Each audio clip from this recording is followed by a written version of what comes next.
اور نورین اپنی کم حیثیت اور کم ہمتی کی وجہ سے سب کی نظروں سے چھپتی رہتی، سب سے پیچھے بیٹھ کے اور خوفزدہ نظروں سے سب کی طرف دیکھتی رہتی۔ نورین یوں ہی پروان چڑھتی گئی۔ میٹرک کرنے کے بعد اس نے گھر سے قدم نہ نکالا، حالانکہ وہ بہت ذہین تھی، اور اگر وہ آگے پڑھتی تو یقیناً اچھے مقام پر پہنچ سکتی تھی۔ لیکن اپنے گھر کے ماحول اور گھٹن کے باعث اس نے پڑھائی کو خیر آباد کہہ دیا۔ اس کا باپ آج بھی نشہ کرتا تھا۔ اس کی ماں اب مزید بیمار رہنے لگی تھی۔ ساری زندگی اس نے کام کیا تھا اور یہ کام اب اس کی ہڈیوں میں تھکن بھر رہا تھا۔ نورین کی ماں دن بدن کمزور ہوتی جا رہی تھی، اور ایسے میں وہ کئی کئی دن کام سے چھٹی کرتی تو اس کی تنخواہ کٹ جاتی۔ حالانکہ نورین بھی اب اس کا ساتھ دینے کی کوشش کرتی، لیکن جوان بیٹی کو اس کی ماں نے کام پر نہیں لگایا تھا۔ نورین کو گھر بیٹھے ہوئے 3 سال ہو چکے تھے۔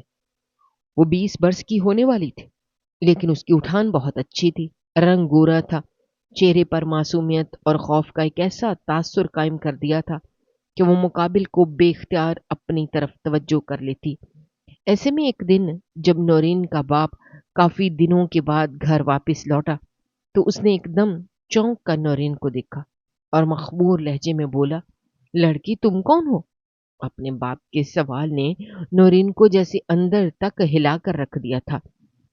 اپنے باپ کے اس طرح کہنے پر باپ نے بڑی گہری نظروں سے اسے دیکھا، یوں جیسے اسے نورین کی بات کا یقین نہ آیا ہو۔ جب اس نے کہا کہ میں آپ کی سب سے چھوٹی بیٹی ہوں، تاہم وہ کچھ نہ بولا اور نورین کی ماں کے بارے میں پوچھا تو وہ بولی، اماں اندر کمرے میں ہیں، ان کی طبیعت ٹھیک نہیں۔